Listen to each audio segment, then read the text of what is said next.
5 বছর আগে বিশ্বজুড়ে ভয়াবহ রূপ নেওয়া করোনা ভাইরাসের ফের নতুন রূপে ফিরে আসছে।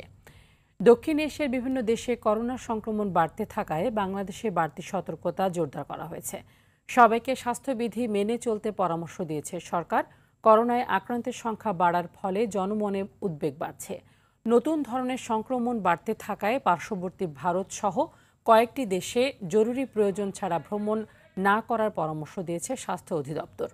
এছাড়া বিমান, মেট্রো, ট্রেনে সতর্কতা জারি সহ দেশের সব বন্দরে নজরদারি বাড়ানোর তাগিদ দেওয়া হয়েছে। সোমবার অধিদপ্তরের সংক্রামক রোগ নিয়ন্ত্রণ শাখা থেকে এক বিজ্ঞপ্তিতে এই সতর্কতা জারি করা হয়।